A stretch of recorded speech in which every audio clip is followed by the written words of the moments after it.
Hey guys, welcome to day 25 of reading the Bible chronologically. So we're gonna get straight into it. We're still in the book of Job, still dealing with his friends and still dealing with Job's attitude. So let's get into day 25. Eliphaz's words reveal his faulty understanding about suffering. He truly believes that the righteous will not suffer. So he concludes that Job isn't righteous and assumes that Job's failure to do good to others is the single cause of Job's suffering. He advises Job to clean up his life so he may experience peace. Job looks in the mirror and sees only innocence where his friends see guilt. Job's frustration increases as the words of his friends increase. Meanwhile, God is silent. Job looks around and sees the wicked appear to get away with the evil that they do. They are blessed while Job appears cursed. Bildad proclaims that no one is innocent before God.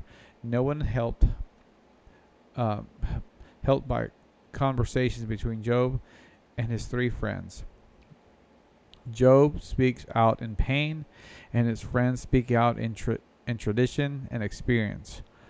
All of them speak half-truths because they lack God's full revelation.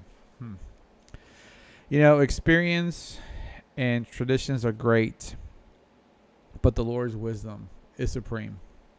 So we're going to get into this. We're continuing here. So this is Eliphaz's third response to Job, Job 22, 1 through 30. Then Eliphaz the Temite replied, "Can a person do anything to help God? Can even a wise person be helpful to him? Is it any advantage to the Almighty if you are righteous? Would it be any gain to him if you were perfect? Is it because you're so pious that he accuses you and brings judgment against you? No, it's because you're wicked. There's no limit to your sin. For example, you must have lent money to your friend and demanded clothing as security. Yes, you stripped him to the bones. You must have refused whatever water for the thirsty and food for the hungry. You probably think the land belongs to the powerful and only the privileged have right to it. You must have sent widows away empty-handed and crushed the hopes of orphans. That is why you are surrounded by traps and tremble from sudden fears. That is why you cannot see in the darkness, and waves of water cover you. God is so great, higher than the heavens, higher than the farthest star.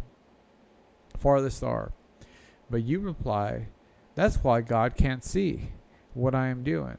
How can he judge through the thick darkness?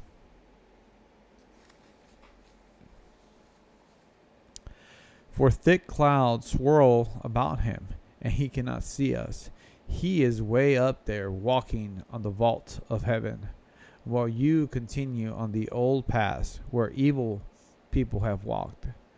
They were snatched away in the prime of life, the foundations of their lives washed away. For they said to God, leave us alone. What can the Almighty do to us? Yet he was the one who filled their homes with good things. So I will have nothing to do with that kind of thinking. The righteous will be happy to see the wicked destroyed, and the innocent will laugh in contempt. They will say, see how our enemies have been destroyed? The last of them have been consumed in fire. Submit to God, and you will have peace. Then things will go well for you. Listen to his instruction and store them in your heart. If you return to the Almighty, you will be restored. So clean up your life. If you give up your lust for money and throw your precious gold into the river, the Almighty himself will be your treasure. He will be your precious silver. Then you will take delight in the Almighty and look up to God. You will pray to him, and he will hear you, and you will fully fulfill your vows to him. You will succeed in whatever you choose to do, and light will shine on the road ahead of you. If people are in trouble and you say, help them, God will save them. Even sinners will be rescued. They will be rescued because your hands are pure. Job's 8 speech, a response to Eliphaz. Job 23, 1 through 17. Then Job spoke again. My complaint today is still a bitter one, and I try hard not to groan aloud. If only I knew where to find God, I would go to his court. I would lay out my case and present my argument. Then I would listen to his reply and understand what he says to me. Would he use his great power to argue with me? No. He would give me a fair hearing. Honest people can reason with him. So I would be forever acquitted by my judge. I go east, but he's not there. I go west, but I can't find him. I do not see him in the north, for he is hidden. I look to the south, but he is concealed.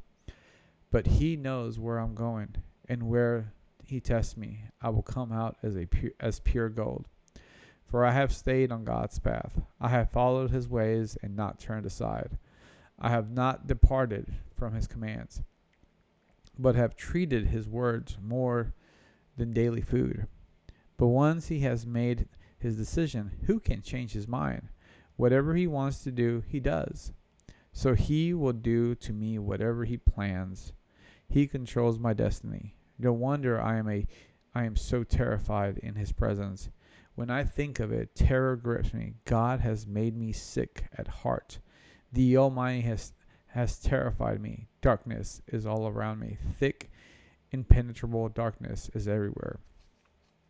Job asks why the wicked are so punished, or why the wicked are not punished. Job 24, 1 through 25. Why doesn't the Almighty bring the wicked to judgment? Why must the godly wait wait on him in vain? Evil people steal land by moving the boundary markers. They steal livestock and put in their own pastures. They take the orphan's donkey and demand the widow's ox as security for a loan. The poor are pushed off the path.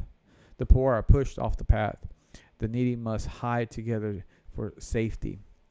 Like wild donkeys in the wilderness, the poor must spend all their time looking for food, searching even in the desert for food for their children. They harvest the field they do not own, and they glean on the vineyard of the wicked. All night they lie naked in the cold, without clothing or covering. They are soaked by mountain showers, and they huddle against the rock for want of a home. The wicked snatch a widow's child from the breast, taking the baby as security for a loan. The poor must go about naked without any clothes. The harvested food for others while they themselves are starving. They press out olive oil without being allowed to taste it, and they tread on the winepress as they suffer from thirst. The groans of the dying rise from the city, and the wounded cry for help. Yet God ignores their moaning. Wicked people rebel against the light. They refuse to acknowledge its ways or stay in its path. The murderers rise in early dawn to kill the poor and needy. At night he is a thief. The adulterer awaits for twilight, saying, "No one will see me then." He hides his face so no one will know him. Thieves break into houses at night and sleep in daytime. They are not acquainted with the light. The black night is their morning. They ally themselves with the terror of the darkness. But they disappear like foam down a river. Everything they own is cursed, and they are afraid to enter their own vineyards. The grave consumes sinners, just as drought and heat consume snow. Their own mothers will forget them. Maggots will find them sweet to eat. No one will remember them. Wicked people are broken like a tree in the storm. They cheat the woman who has no son to help her. They refuse to help the needy widow. God, in His power, drags away the riches. They may rise high, but they have no assurance in life. They may be allowed to live in security, but God is always watching them. And though they are great now, in a moment they will be gone like all others, cut off like the heads of grain. Can anyone claim otherwise? Who can prove me wrong? Bildad's third response to Job. Job 25, 1 through 6. Then Bildad the Shushite replied, God is powerful and dreadful. He enforces peace in the heavens. Who is able to count his heavenly army? Doesn't his light shine on all the earth?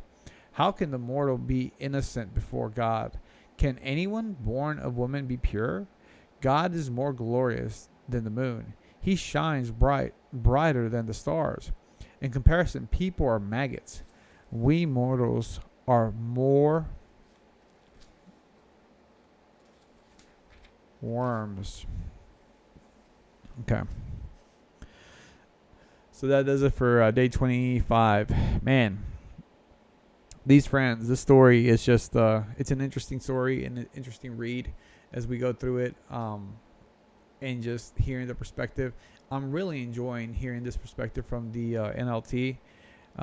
It just kind of puts it into a modern day understanding as far as the language goes. So hopefully you guys are enjoying this, and I'm going to keep it short and brief with these, and I'll see y'all tomorrow.